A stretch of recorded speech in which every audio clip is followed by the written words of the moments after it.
Delimitation దక్షిణాది రాష్ట్రాలకు దడ పుట్టిస్తోంది. డీలిమిటేషన్ పేరుతో సౌత్ లో సీట్లను తగ్గించే కుట్ర చేస్తే సహించేది లేదంటున్నారు తెలుగు రాష్ట్రాల నేతలు. నియోజకవర్గాల పునర్విభజనకు వ్యతిరేకంగా గళమెత్తారు తెలంగాణ ఏపీ నేతలు. తెలుగు రాష్ట్రాల్లో ఒక్క సీట్ తగ్గినా సీన్ సితారే అంటున్నారు. డీలిమిటేషన్ కు వ్యతిరేకంగా చెన్నైలో జరిగిన ఆల్ పార్టీ మీటింగ్ కు తెలంగాణ నుంచి CM Revanth Reddy, TPCC chief Mahesh Kumar Goud, BRS working president KTR, senior నేత వినోద్ హాజరయ్యారు. డీలిమిటేషన్ పై తెలంగాణ వాయిస్ వినిపించారు నేతలు.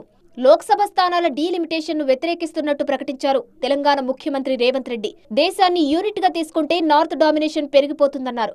అందుకే రాష్ట్రాన్ని యూనిట్ గా తీసుకుని పునర్విభజన చేయాలన్నారు CM Revanth Reddy. We cannot accept this proposed delimitation because of it will politically limit us. It will punish us for being performing states. We have to stop BJP for implementing any unfair delimitation. Delimitation కు BRS వ్యతిరేకమన్నారు ఆ party working president KTR. దక్షిణాది రాష్ట్రాలకు delimitation తో తీవ్ర అన్యాయం జరుగుతుందన్నారు. దక్షిణాది MP సీట్లు తగ్గిపోతే పార్లమెంటులో తమ గొంతు నొక్కేస్తారన్నారు కేటీఆర్. యథాతథంగా ఉన్న డీలిమిటేషన్ కు తాము వ్యతిరేకమన్నారు. రేపటి రోజున గనక ఈ డీలిమిటేషన్ యథాతథంగా అమలయ్యి తెలంగాణ లాంటి రాష్ట్రాల యొక్క ప్రాతినిధ్యం తగ్గితే మరి ఉత్తరాది డామినేషన్ మరింత పెరిగి బీజేపీ లాంటి పార్టీల డామినేషన్ మరింత పెరిగి అసలు భారతదేశంలో మన మాటకు విలువ లేకుండా పోయే పరిస్థితి వస్తుంది.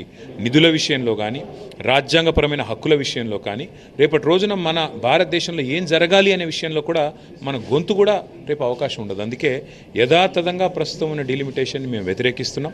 జనాభా ప్రాతిపదికన డీలిమిటేషన్ ఒప్పుకునేది లేదన్నారు టీపీసీసీ చీఫ్ మహేష్ కుమార్ గౌడ్. తదుపరి దక్షిణాది రాష్ట్రాల అఖిలపక్ష సమావేశాన్ని హైదరాబాద్ లో నిర్వహిస్తామన్నారు.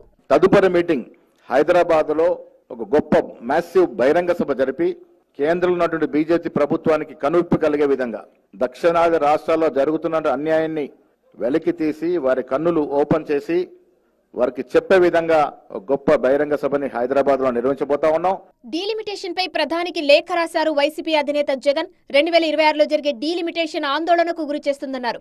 జనాభా ప్రాతిపదికన డీలిమిటేషన్ చేస్తే సీట్లు కోల్పోతామన్నారు. డీలిమిటేషన్ తో దక్షిణాది సీట్లు తగ్గకుండా చూడాలన్నారు.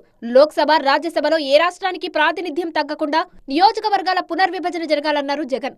లోక్సభ నియోజకవర్గాల పునర్విభజనలో అన్యాయం జరిగితే దక్షిణాది నుంచి తీవ్ర నిరసనలు ఎదుర్కోవాల్సి వస్తుందని కేంద్రానికి అల్టిమేటం జారీ చేస్తున్నాయి తెలుగు రాష్ట్రాల్లోని పార్టీలు. మరోవైపు అసలు డీలిమిటేషన్ విధి విధానాలు ఖరారు కాకముందే పార్టీలు రచ్చ చేయడం సరికాదంటున్నారు బీజేపీ నేతలు.